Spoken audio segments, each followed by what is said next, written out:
what's going on here with this is like understanding and engaging. There's got to be like this balance. So during the first part of the series, the balance is more on the understanding. Like we have to understand what spiritual warfare actually is so that we can properly engage in it. So the first half of this series will weigh on the side of understanding with some level of engaging. Like when I talked to you during the message today, you're going to hear some things about how to engage in spiritual warfare. But it's really important to start out with the understanding part so that we really get it. Because here's the thing, like when you hear that expression, when you hear spiritual warfare, like if you're not just out and out freaking out about it, it's like, ooh, I don't even want to talk about that. That just sounds spooky and scary, and aren't we all past that by now? No, we're not. So, if you're not freaking out about it, then you're thinking of it more as a personal thing, most likely. When you think about spiritual warfare, you're thinking about things like, things are going bad, like I'm under attack. So we think of ourselves as being personally under attack by the enemy, or we think of being tempted, which is a big part of spiritual warfare, and Pastor Matt addressed that last week. And then in the most extreme cases, we think about spiritual warfare, we think about demon possession and spiritual warfare as casting out demons, driving out demons, or people being delivered from some kind of demonic oppression. So here's the thing, that's real stuff. Like, that's real. And as a bona fide, genuine, authentic follower of Jesus, every one of us is authorized and deputized to engage in that kind of ministry, where we deliver people who are oppressed and possessed and dispossessed. We are able to engage in that kind of spiritual warfare. But what I'm trying to introduce you to is this idea that spiritual warfare is bigger than that. It's bigger than that. It's not just personal, it's cosmic. Like, spiritual warfare is the true world war. It's cosmic in nature. It's not just a street fight with a spiritual bully, which is bad enough. I just want you to understand it's bigger than that. And for us to properly engage in spiritual warfare on that scale, on the cosmic scale, on the world scale, like, we need to understand what it's about. So we've been using this text in Ephesians chapter 6, which is kind of our theme text for the entire series. And it says this, Ephesians chapter 6, beginning in verse 10. Finally, be strong in the Lord and in his mighty power. Put on the full armor of God so that you can take your stand against the devil's schemes. For our struggle is not against flesh and blood, but against rulers, against the authorities, against the powers of this dark world, all right? The powers of this dark world, so it's not just a personal thing, and against the spiritual forces of evil in the heavenly realms. Now, I suspect that for many of us, when we've read this passage before and we've read those different titles, rulers, authorities, powers of this dark world, spiritual forces of evil in the heavenly realms, I suspect that for a lot of us, we either were taught or thought on our own that, this refers to rankings of demons, that demons exist on different levels, and so these are different levels of demons. So the Bible doesn't actually suggest that. It more suggests that these aren't rankings of demons, but these are different types, different species, if you will. How about that? Different species of spiritual beings. So demons are one type of spiritual being. The devil is one type of spiritual being. But these other things that Paul mentions, rulers, authorities, powers of this dark world, spiritual forces of evil in heavenly realms, these are different species of spiritual beings that, just like the devil and his minions, have rebelled against their Creator, have rebelled against God.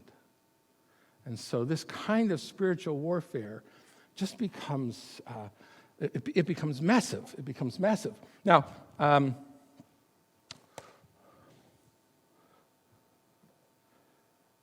1 John 5:19 says, we know that we are God's children, and that the whole world lies under the power of the evil one. The whole world. The whole world lies under the power of the evil one. So John, just like Paul, we read this passage in Paul, John, just like Paul, understands that spiritual warfare is more than this individual battle, that it's a cosmic struggle. It's a heavenly struggle. And that the whole world is affected by this cosmic struggle. That the whole world lies under the power of the evil one. So let me, just as a for instance here, let's think about what just happened this past week.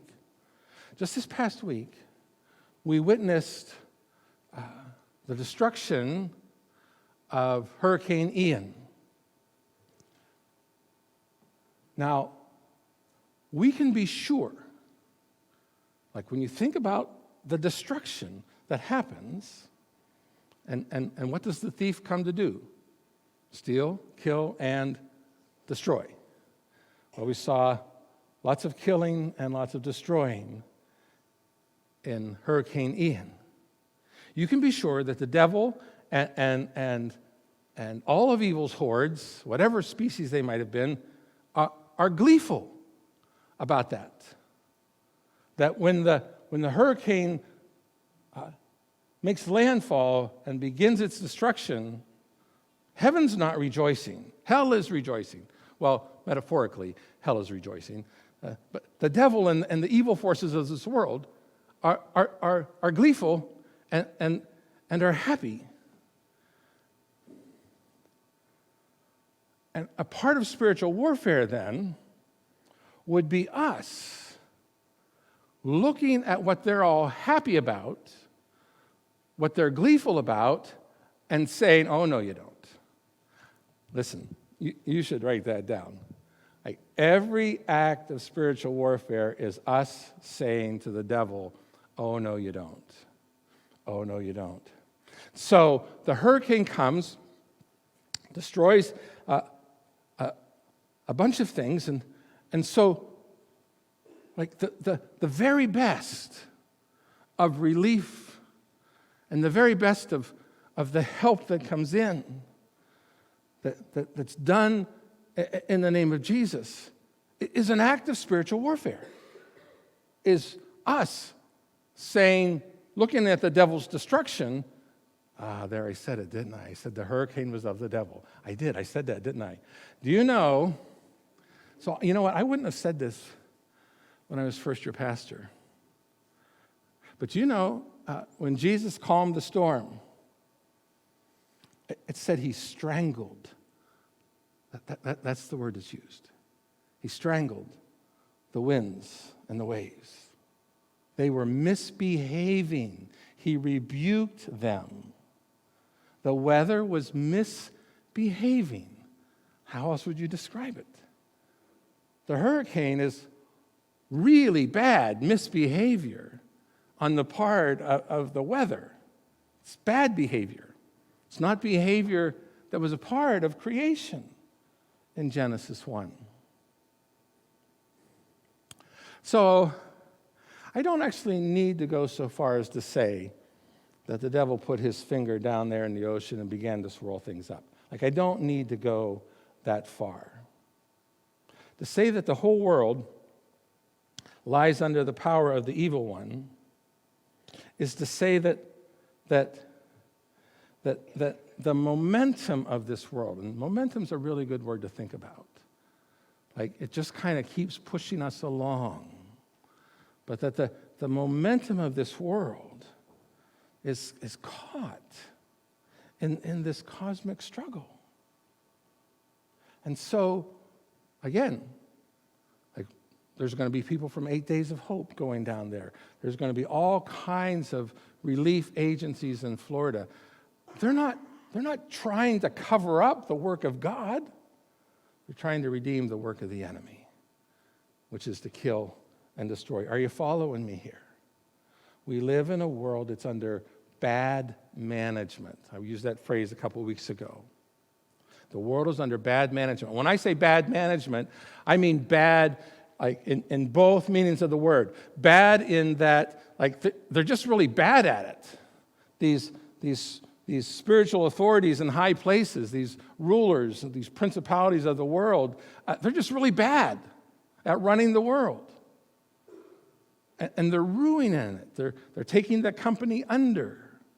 But also, I mean bad, morally bad. Bad as in evil. Bad as in wrong. They're just bad at it. Okay, so Matthew, Mark, and Luke, when they describe this cosmic struggle and how it involves the whole world, they talk in terms and they think in terms of kingdoms clashing, kingdoms coming against each other. Jesus came and he proclaimed the good news of the kingdom, and then he immediately began to set about the work of redeeming people from the results of the enemy's activity in their life. He's plundering the house of the strong man, remember. He's in Satan's house. When he comes on the earth, he's in Satan's house, and he's plundering that house and pushing in the kingdom of God. Leslie Newbigin was a British theologian as well as a missionary. He died in 1998. And like this tweet just came across my feed this morning. It was the first thing. I don't read Twitter every morning anymore. I want you to know that. But when I looked at it this morning, it was the first tweet that came across. And this is what it said. This is Leslie Newbigin. The deepest motive for mission is simply the desire to be with Jesus where he is. That is, on the frontier between the reign of God and the usurped dominion of the devil. Boom, isn't that great? Like, I sign me up. I want to be a part of that. This is what it means to be in mission for God. The desire to be with Jesus on the front lines. To be with Jesus on the frontier where the kingdom of God is pushing in against the domain of Satan that he's usurped for himself. So that's the way Matthew, Mark, Luke, and John think about it. Kingdoms clashing. John doesn't think about it that way. John thinks about it as darkness and light. Darkness and light. And for John, darkness describes the domain of Satan. That might be a fill-in on your bulletin, I think, somewhere. Darkness is the domain of the enemy. So we know this, right? The world that Jesus came into was a world in which people were in darkness. People walking in darkness have seen a great light. It's the world where those who reject Jesus are cast into outer darkness. The text says that Jesus came as light into the darkness. The light shines into the darkness, and the darkness hasn't put it out. John 3 says people love darkness more than light because their deeds were evil. The darkness was a domain ruled over by the prince of darkness. When Jesus is arrested in Luke 22, he says, when I was with you day after day in the temple, you didn't lay hands on me. But this is your hour, the power of darkness. So even Luke catches on to the theme that John carries out through the entire gospel, all 3 letters that he writes, and the Revelation. In Acts 26, 3 times, Paul gets to share his testimony of how the voice from heaven came down while he was on the road to Damascus, and how Jesus called him to bring the gospel to the Gentiles. And the 3rd time through, he tells the story. Like every time you get some little bit of different details. And so the 3rd time through, Paul's telling the story, and Jesus says to him, look, I am sending you to the Gentiles to open their eyes so they may turn from darkness to light, and from the power of Satan to the power of God. Darkness, light, Satan, God, so that they may receive the forgiveness of sins and a place among those who are sanctified by faith in me. So why is John talking about darkness, as well as Paul and Luke? Why darkness? Again, remember, I'm always going to take you back to this because I want you to get it deep inside. The pre-creation state in Genesis 1 was what? The pre-creation state was chaos and darkness. That's what God spoke into. God spoke into the chaos and brought out order. He spoke into the darkness and brought light. The mission of Satan is to decreate. Right? We're using this word over and over. The mission of Satan is to decreate. That is to take us back to darkness. So look, there's only one way to fight darkness, right? And it's not a trick question. You fight darkness with light. So we push back darkness. We fight against the darkness in this cosmic struggle by doing life as light. By doing life as light. We do spiritual battle in this way. In John 8, Jesus said, I'm the light of the world. Whoever follows me will never walk in darkness, but will have the light of life.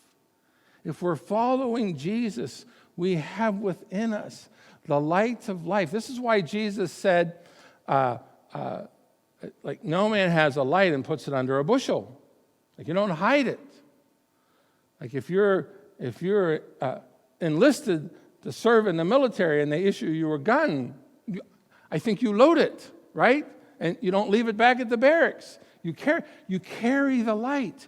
You have the light. In fact, Paul doesn't say you have light. He says you are light.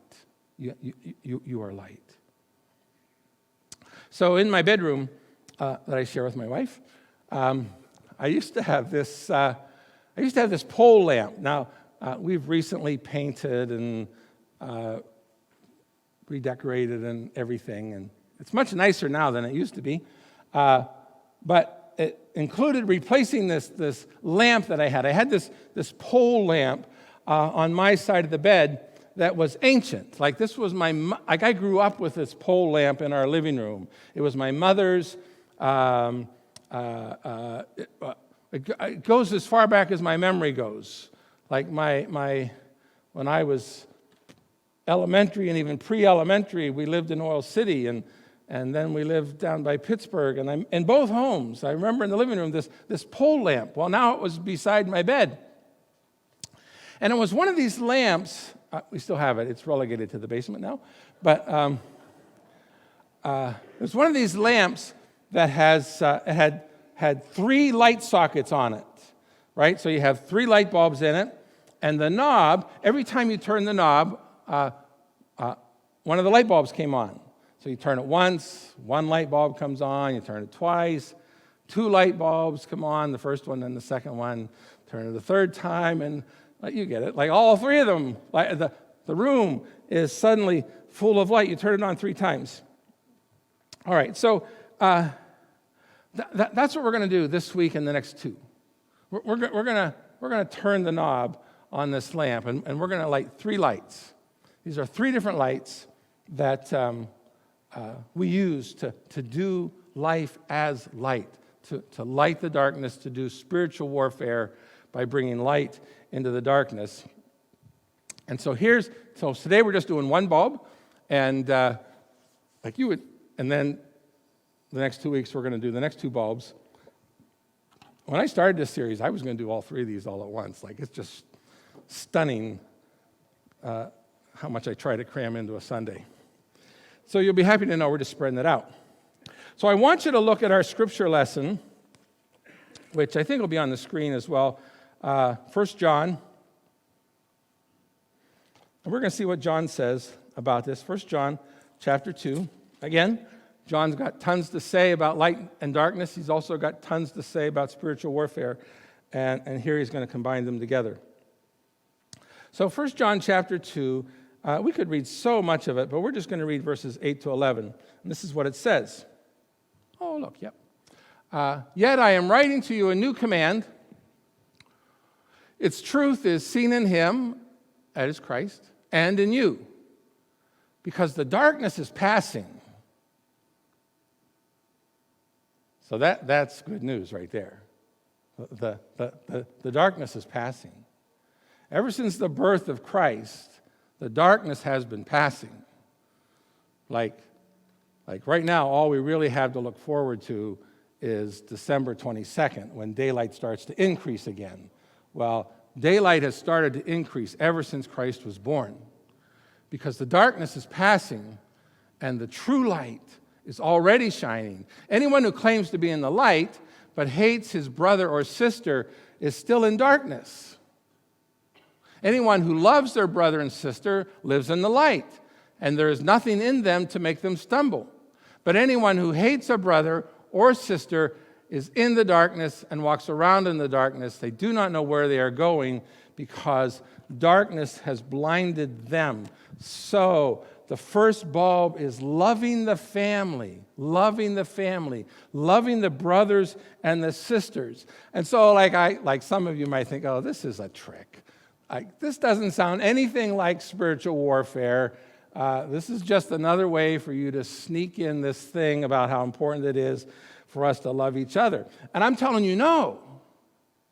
I'm telling you that whatever else we can say about why it's important to love one another, that it's just plain out good for you and good for us if we love one another, I'm wanting you to understand today that loving one another actually does damage to the kingdom of darkness. Loving one another does damage to the kingdom of darkness. It is a means of doing spiritual warfare. So I want to give you just two. I'm going to give you two ways about this that help us think of it as spiritual warfare. When we love well, I so appreciate that Sean just prayed that, I think, about loving well. When we love well, when we love the family well, when we love the brothers and the sisters well, when we do that, we reject the darkness, we do life as light. So when that happens, here's the first thing. We no longer view people as commodities. We no longer view people as commodities. That's a fill-in for you. The world that is enslaved to the darkness views every individual as a commodity. We live in darkness. We live as darkness when we see people as commodities. Are they useful to us in any way? That's what I mean by viewing people as commodities. Are they useful to us in any ways? Do they advance my agenda? Do they serve my purposes? Do they somehow fill a desire in my life? Like on the crudest level, when you view another human, another person in a lustful way, when you view another person simply because of the attractiveness and the pleasure that brings you to look at them, that's using a person as a commodity.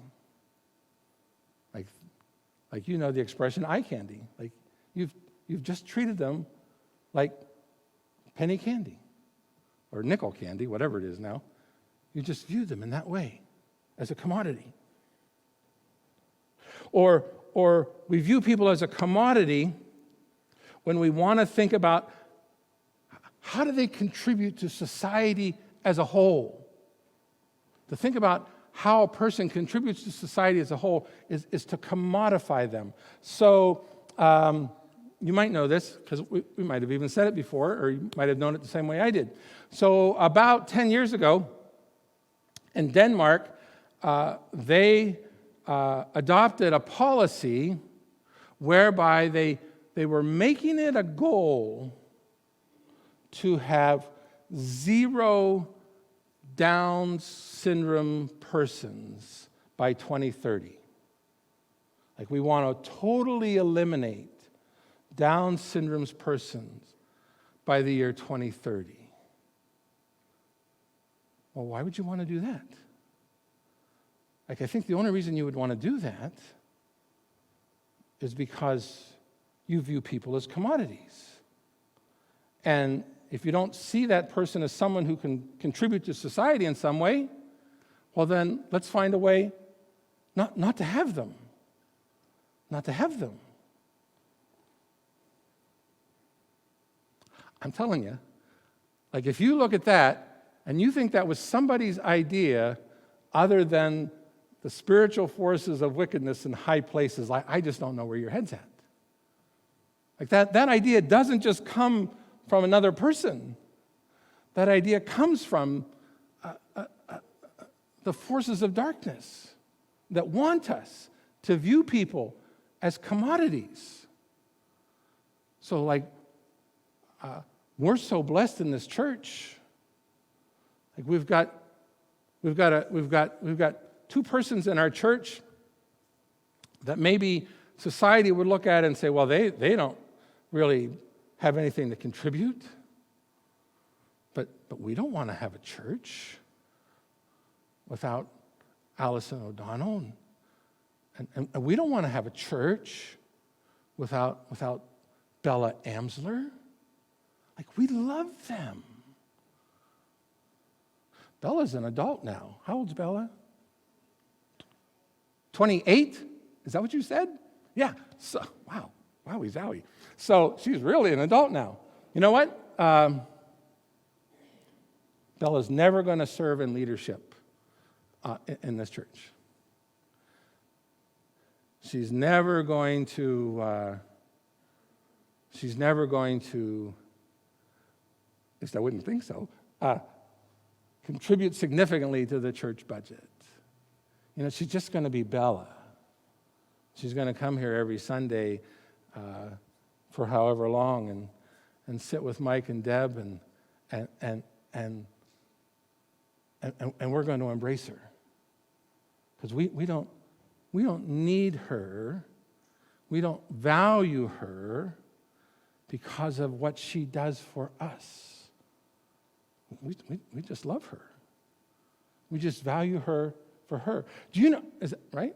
Do you know this expression, we think about people and we're measuring their value and their worth, and we'll say something like, we'll ask the question, like, well, what do they bring to the table? What do they bring to the table? And you know, that's not totally awful. Like, some of you, I love no matter what, but the fact that you bring something to the table, I appreciate that too.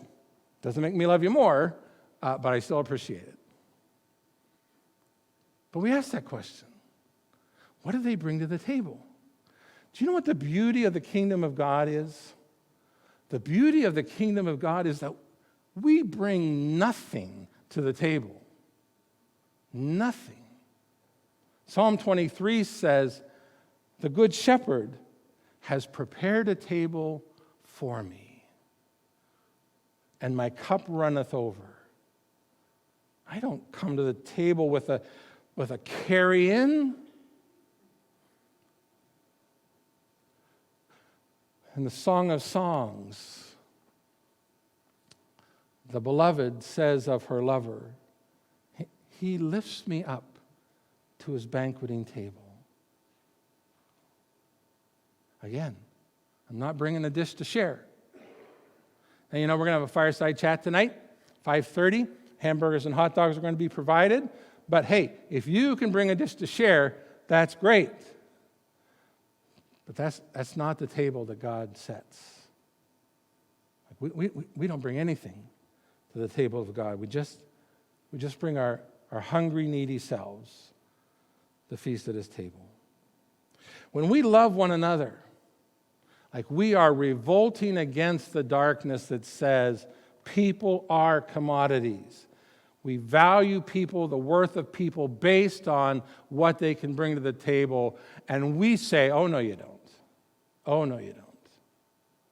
Like we value people. We value the Allison O'Donnells, and we value the Bella Amslers just because the heart of God is in them, just like the heart of God is in us. When we love one another, we're revolting against the way of darkness.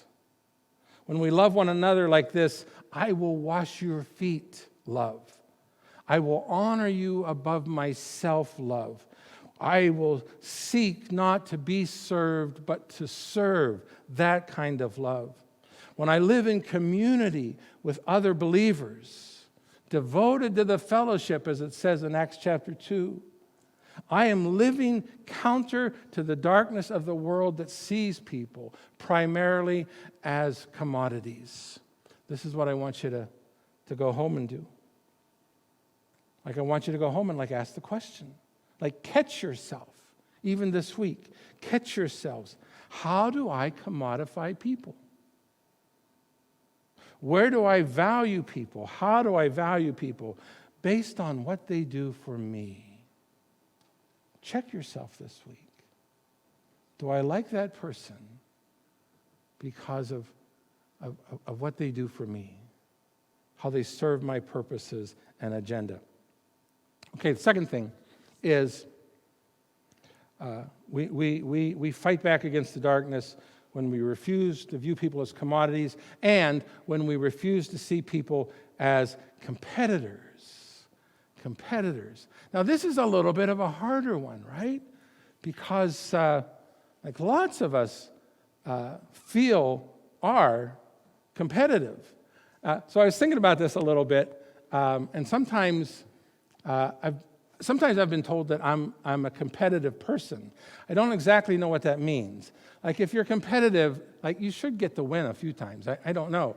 So you can be competitive without actually being very competitive.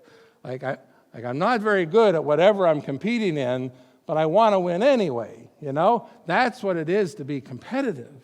You want to win, even if you never do. So in his war against creation, the snake attacks the second generation, Cain and Abel, the second generation. He attacks the second generation by stirring up envy in Cain. And he stirs this envy up that leads to murder. And then he lies to God about it when God says, "Where is your brother? I killed my brother because of envy, because I viewed him as competing for the affection of God. I viewed him as a competitor for the blessing of God. And so I played right into the snake's plan." We live as darkness when we see people as competitors. That is, to see them as a threat to our place, a threat to our security, a threat to our success.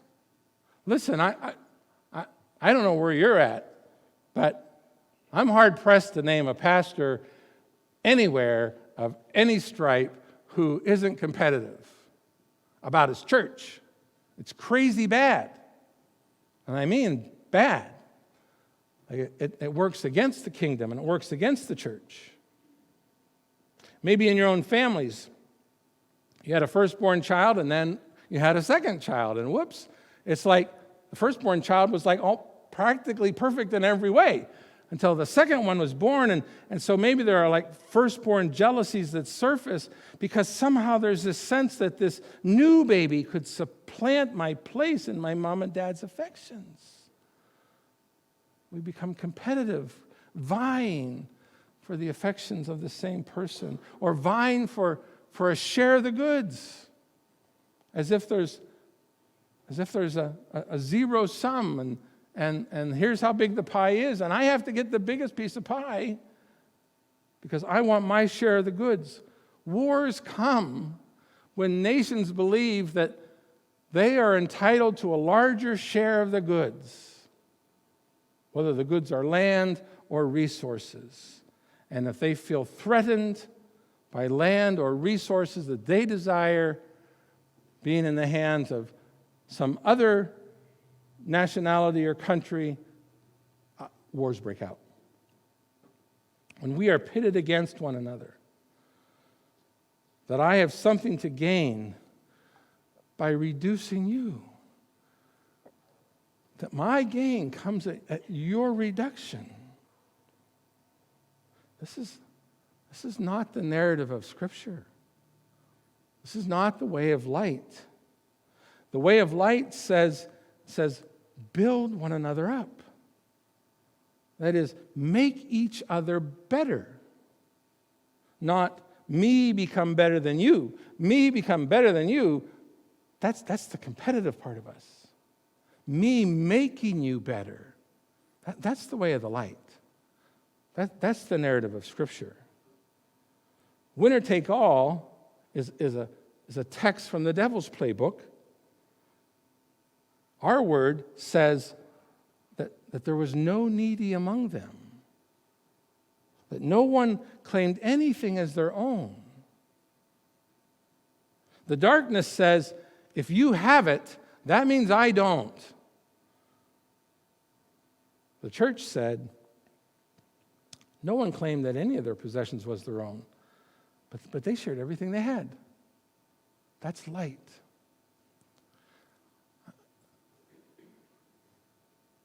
So we just need to get this. Loving well doesn't just make us a warm, fuzzy church. Loving well does violence to the schemes of the devil, does violence to the rulers and the principalities in high places. When we fail to love, we play into the devil's schemes. Paul said, don't let the sun go down while you're still angry, which this would be a way of loving well. Don't let the sun go down while you're still angry, and do not give the devil a foothold.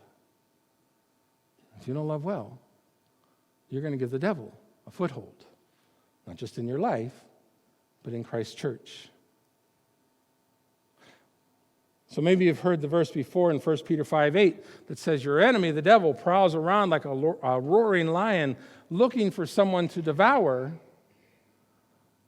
But Paul's already said in Galatians, serve one another humbly in love. If you bite and devour one another, watch out, or you will be destroyed by each other. If we fail to serve one another humbly in love, if we talk about each other and complain about each other, if we take bites out of each other, we're providing food for the devil who wishes to devour us. Loving well. Loving well, this is it. Our display of love in the darkness of the world is God's nuclear option. It's God's nuclear option to the powers and principalities of this world. Look at this text, Ephesians 3:10, on the screen. God's intent was that now, through the church, the manifold wisdom of God should be made known to the rulers and authorities in the heavenly realms. The same one The same rulers and authorities that Paul is going to talk about 3 chapters later. Like he's saying, you're going to reveal the wisdom of God to the evil forces of darkness that rule the world by loving each other, by remaining in unity with each other. That's how we do it. That's how we do it.